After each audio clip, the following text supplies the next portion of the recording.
안녕하세요. 김호덕의 부동산 경매입니다. 오늘은 지난 시간에 이은 세 번째 시간으로 유동인구를 통해서 뜨는 부동산을 찾는 방법, 그리고 부동산을 분석하는 방법에 대해서 설명해 드리도록 하겠습니다. 제가 지난번에 유동인구에 대해 설명을 드렸었고요. 인구가 크게 주거인구하고 유동인구로 구분된다고 말씀을 드렸습니다. 그러면서 유동인구가 많은 곳, 그리고 인구 유입이 많은 곳이 아무래도 사람들이 많이 모이다 보니까 인프라도 발달을 하게 되고 살기가 좋아져서 집값 반영에 플러스 요인이 된다 라고 설명을 드렸었는데요. 그러면서 제가 소개해드렸던 곳이 대표적으로 두 군데가 있었습니다. KTS라는 사이트가 있었고요. 아실이라는 사이트가 있었어요. 그래서 제가 이 화면을 보여드린 적이 있었는데요. 이게 뭐냐면 다시 설명을 해드리면 연간 서울에서의 유동인구가 어떤 식으로 흘러갔는지를 상위 랭킹을 기준으로 보여주는 화면입니다. 그리고 이 화면은 뭐냐면 서울에서 그러면 지금 이렇게 순유출로 빠져나갔는데 어디로 전입을 했는지, 어디로 가장 많이 전입을 했고 그 세대수는 얼마나 되는지를 설명해주는 화면이고요.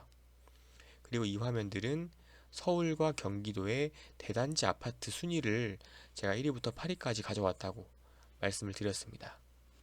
그런데 이 화면 중에서 제가 오늘 좀 유심있게 봐드릴 내용이 뭐냐면 서울에서 경기도 김포, 경기도 고양, 경기도 남양주, 경기도 의정부 이런 식으로 많이 유출이 됐어요.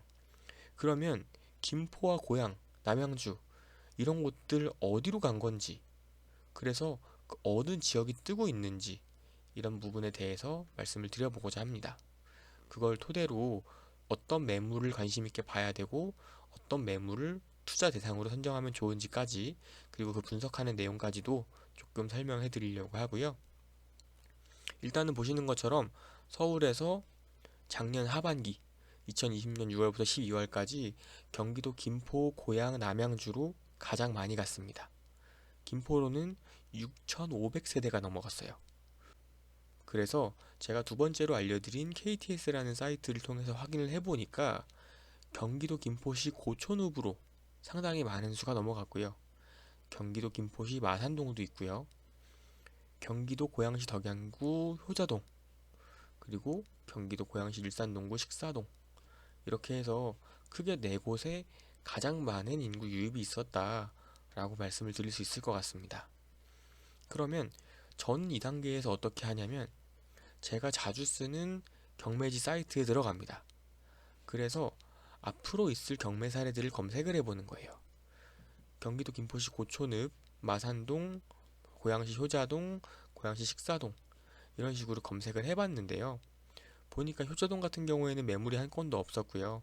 고촌읍 같은 경우에도 부동산이 없이 차량하고 중기계밖에 없었습니다. 그런데 보니까 식사동에 있는 아파트 하나가 눈에 띄더라고요. UCT 블루밍 3단지라는 아파트였는데요. 이거는 분석해도 재밌겠다 라는 생각이 들어서 제가 분석하는 과정을 간략하게 유튜브에 실었습니다. 지금부터 설명해 드릴 거고요. 그래서 제가 여기 있는 아파트를 클릭을 해봤어요. 클릭하니까 이제 이런 사이트가 나오더라고요.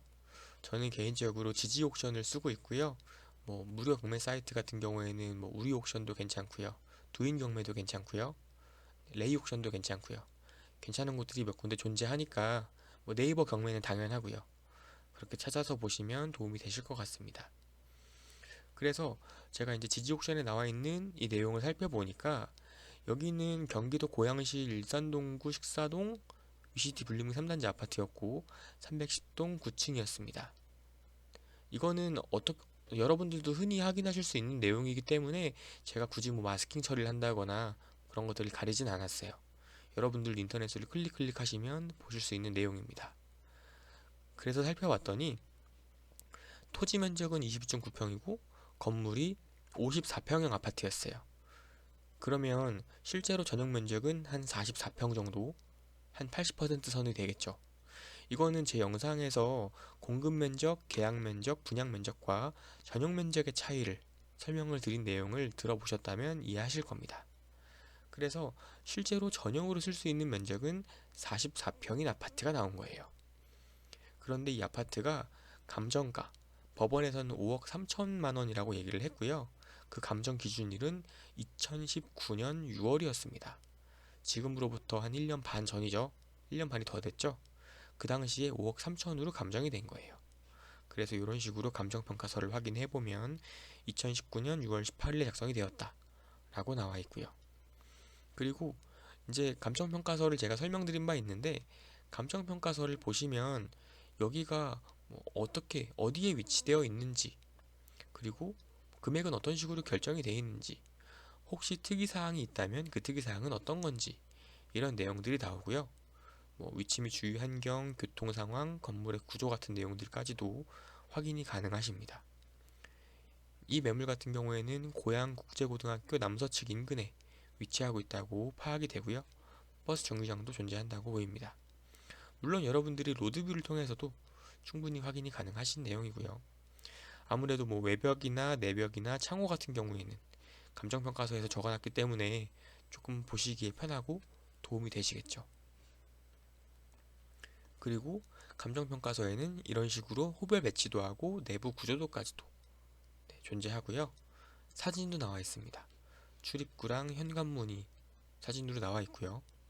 그래서 여러분들이 굳이 경매를 하시는 입장에서는 하나하나 임장을 가시고 발품을 팔지 않으셔도 손품을 통해서 어느 정도는 부동산 정보를 획득하실 수가 있다 라고 다시 한번 좀 강조를 드리고 싶어요. 그 가장 큰 이유 중에 하나가 감정평가서라고 말씀드린 바 있습니다. 그래서 이 매물의 내부 구조도를 보니까 일단 방은 4개고요. 화장실이 2개고, 주방 있고, 파우더룸 드레스룸 있고, 거실이 있고, 발코니도 확장이 돼서 튀어 있는 것으로 확인이 됩니다. 44평이다 보니까 굉장히 크겠죠. 일단 방이 4개 있으니까 자녀들하고 살기도 굉장히 좋을 거예요. 그러면 저는 이 다음에 뭘 하냐면 상권 분석 시스템, 제가 알려드렸죠. 여기로 들어갑니다. 여기를 들어가서 키워드를 카페로 잡아놓고 한번 확인을 해보는 거예요. 확인을 해보니까 일평균 유동인구는 5,400명 정도라고 나오고요. 유동인구하고 주거인구의 구성이 나오는데, 보면 유동인구는 4, 5, 60대가 제일 많고요. 주거인구 같은 경우에는 4, 5, 60대가 많은 것과 비례해서 아이들이 많습니다. 10대가 많아요. 그러다 보니까 여기 왼쪽에 보시는 것처럼 학군도 나름대로 조금 잘 돼 있고요. 어르신들이 있다 보니까는 의료복지시설도 나름대로 잘 갖춰져 있는 그런 모습을 좀 보이고 있습니다. 아, 그러면 여기로 이사 오는 사람들은 대체로 아이를 가진 사람들이 학군 때문에, 공부 때문에 오겠구나 하는 걸 개략적으로 추측할 수가 있는 부분이고요. 그 다음에 또 살펴보는 거는 그 상권 분석 정보 시스템에서 부동산으로 체크를 해가지고 보시면 부동산이 어떤 식으로 추이가 변하는지가 보이거든요. 이 부동산이라고 하는 건 뭐냐면 우리가 예전에 복덕방이라고 얘기했던 공인중개사를 의미합니다. 보통은 유입인구가 많은 도시일수록 부동산업이 갑작스럽게 급격하게 증가하는 모습을 보이거든요. 이건 굉장히 좋은 시그널이에요. 왜냐하면 거래가 많고 문의가 많다 보니까 여기가 돈이 될 것 같으니까 공인중개사 하시는 분들이 이쪽으로 몰리는 거거든요.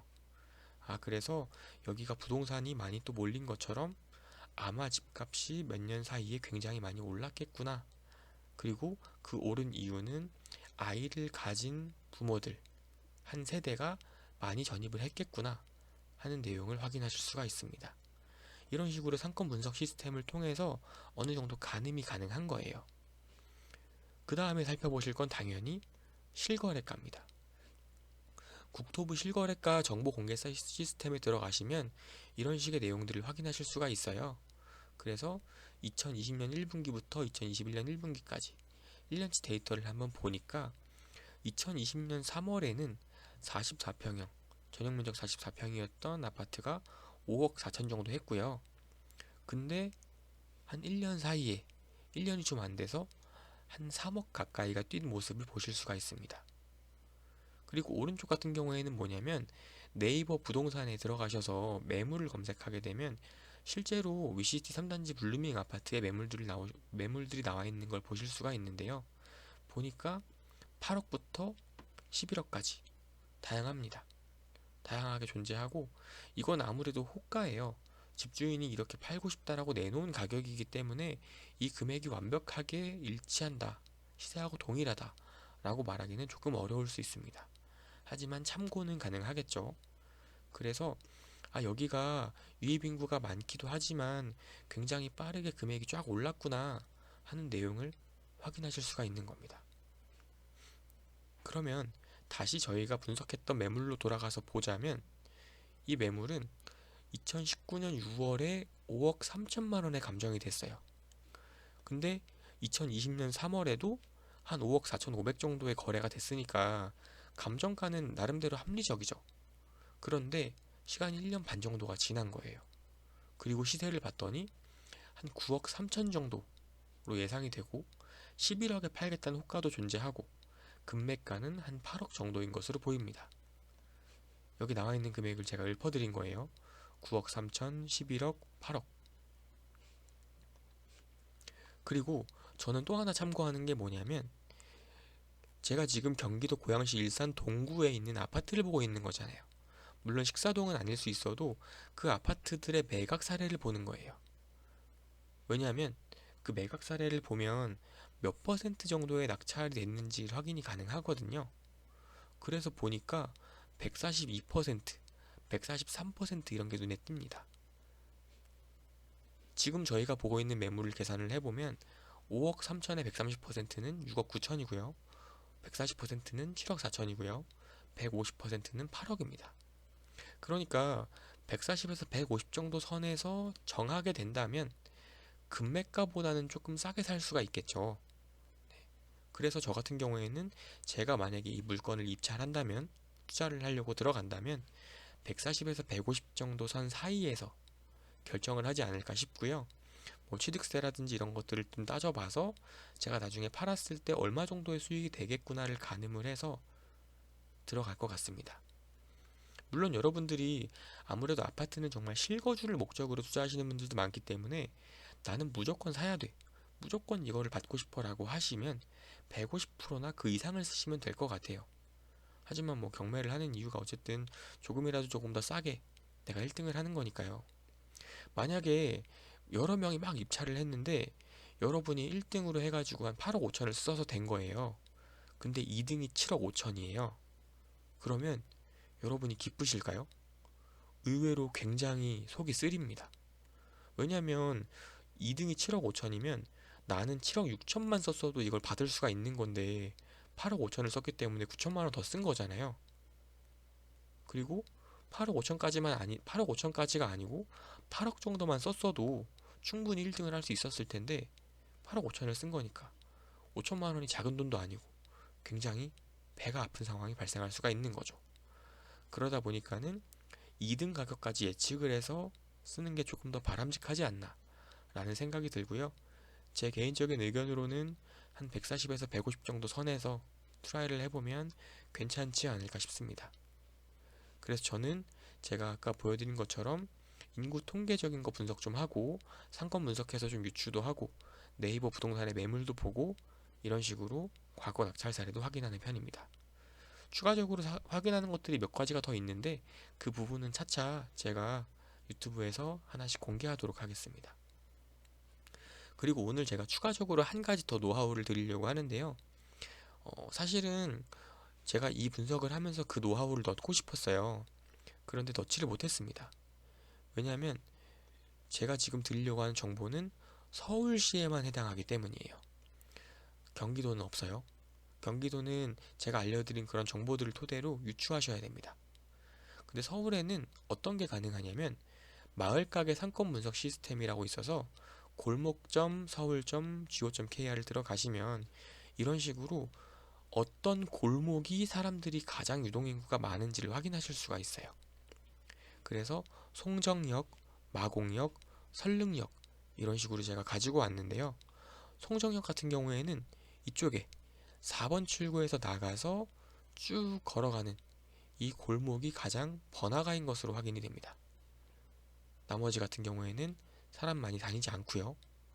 그리고 마곡역 같은 경우에도 마곡역에서 나와서 왼쪽 편으로 사람들이 조금 많이 다니는 것을 확인할 수가 있습니다. 대체적으로 송정역보다는 마곡역이 사람이 조금 덜한 그런 모습을 보이고요. 설릉역 같은 경우에는 역 주변으로 굉장히 빨갛죠. 굉장히 유동인구가 많은 것으로 보입니다. 그리고 요 아래쪽으로도 조금 사람이 많은 그런 모습을 좀 보이고요. 그래서 이런 식으로 어떤 골목에 사람들이 많이 다니는지 이런 부분들을 분석을 하시게 되면 아, 여기는 유동인구가 많구나. 여기는 유동인구가 많기 때문에 뭔가 인프라가 잘 되어 있겠구나. 송정이 마곡보다는 번화가구나. 뭐 이런 것들을 확인할 수가 있는 겁니다. 네. 그래서 이런 내용들도 참고하셔서 혹시라도 내가 서울권을 투자하시겠다고 하면 지금 제가 보여드린 거에 추가로 덧붙여가지고 분석해 주시면 좋을 것 같습니다. 네, 오늘은 지금까지 제가 짤막하게 유동인구를 통해서 뜨는 부동산을 찾아서 어떤 식으로 분석하면 되는지에 대해 설명을 드렸고요. 인구가 많이 유입되는 지역이 어딘지, 그리고 그 이유와 주거 형태, 주 가구 형태에 대해서 유추하는 방법 말씀드렸고요. 부동산 탐문 가격, 부동산 호가죠. 부동산에서 올려놓은 가격하고 과거 낙찰가율을 분석해서 가격을 유추하는 방법도 알아봤습니다. 그리고 마지막으로 추가 노하우로 골목 상권 분석 노하우까지도 말씀을 드렸고요. 그래서 오늘은 이것으로 마치도록 하고요. 다음 시간에는 제가 이제 어떤 콘텐츠를 할지 조금 고민을 해볼 텐데 부동산 분석 시리즈를 진행을 하고 있으니까 그거에 맞추어서 4탄을 한번 준비를 해보도록 하겠습니다. 오늘도 시청해주셔서 감사합니다. 김호덕의 부동산 경매였습니다.